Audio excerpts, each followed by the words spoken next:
Forum of Civil Pensioners Association ni sakkar bungbai pensioner rokni juda juda manthai sanmung rokno tui tini akashbani ahbanokni ulta babai astabal nokhlani ganao gonta kaini ni bagui khadumani songbotang songchalaikha borok tikolog maromui manthai maya ngi tongmani kogrok khurchalaikha aro manjaknai rok।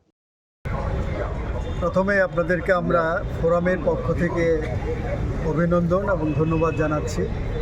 আমাদের আজকের এই যে গণধর্ণা, এটা সারা দেশে আজকে হচ্ছে। এটা national coordination committee of pensioners association এবং forum of civil pensioners association, আমাদের এটা ত্রিপুরা শাখা, এর উদ্যোগে আমরা আজকে সারা দেশে এবং আমাদের এখানে আমরা এই গণধর্ণা কর্মসূচি পালন করছি। আমরা মূল উদ্দেশ্য হচ্ছে 25শে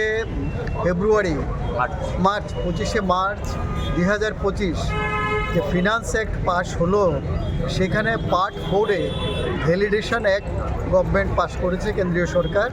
আমরা তার বিরুদ্ধে প্রথমত আমরা প্রতিবাদ জানাচ্ছি এবং আমরা দাবি জানাচ্ছি এই ভ্যালিডেশন অ্যাক্ট উইথড্র করতে হবে, এটাকে প্রত্যাহার করতে হবে। এই কারণে এর মাধ্যমে পেনশনারদের মধ্যে একটা বিভাজন সৃষ্টির ক্ষমতা কেন্দ্রীয় সরকারের হাতে চলে এসছে। এটা আমরা এই কারণে এটা বিরোধিতা করছি। দ্বিতীয় যে দাবি সেটা হচ্ছে এইবার যে 8ম বেতন কমিশন গঠিত হলো, এর আগে যে 7ম বেতন কমিশন পর্যন্ত ছিল, প্রত্যেকটা বেতন কমিশনে সেখানে পেনশনারদের পেনশন রিভিশনের কথাটা পরিষ্কারভাবে উল্লেখ করা ছিল।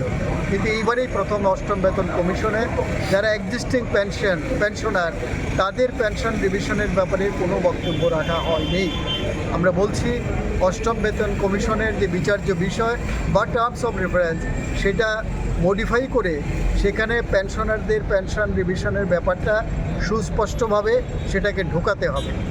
অন্য যে দাবি আমাদের আছে সেটা হচ্ছে LIC, BSNL এবং অন্যান্য যারা অধিকৃত সংস্থা আছে, তাদের অনেক বছর ধরে পেনশনের কোনো রিভিশন হচ্ছে না। আমরা বলছি তাদেরও পেনশন ন্যায্যভাবে রিভিশন করতে হবে এবং এই ক্ষেত্রে কোনো বিমাতৃসুলভ আচরণ করা যাবে না। মূলত এই 3টা দাবি এবং অন্যান্য দাবি আমরা যেটা বলছি যে অনেকগুলো শূন্য পদ পড়ে আছে কেন্দ্র এবং রাজ্য সরকারের, সেগুলোকে পূরণ করতে হবে। বেকার সমস্যার যে সমাধান, সেটা যদি করা হয় তাহলে শূন্য পদগুলো পূরণ হবে।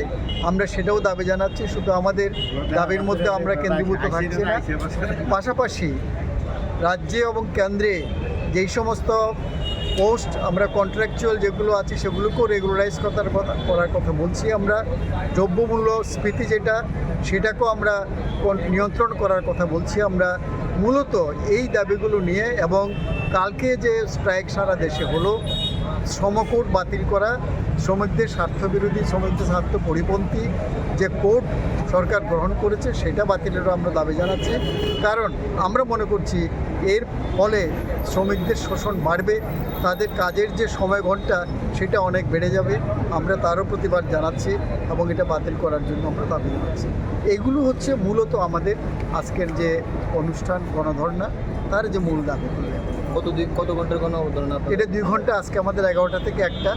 এটা এর আগেও আমরা অনেকগুলো কর্মসূচি আমরা নিয়েছি। কেন্দ্রীয় সরকারকে আমরা মেমোরেন্ডাম সাবমিট করেছি, আমরা কনভেনশন করেছি, তারপরে আমরা এখানে আপনারা দেখেছেন এটা আমরা এখানে হিউম্যান চেইন করেছি। আমরা একটার পর একটা প্রোগ্রাম আমরা করছি। আমরা সিগনেচার ক্যাম্পেইন আমরা করেছি কেন্দ্রীয় সরকারের দৃষ্টি আকর্ষণ করার জন্য, কিন্তু এখনও পর্যন্ত আমরা কোনো সেরকম সাড়া কেন্দ্রীয় সরকারের তরফ থেকে পাইনি, যার দরুন আমাদের একটার পর একটা কর্মসূচি আমাদের চলছে।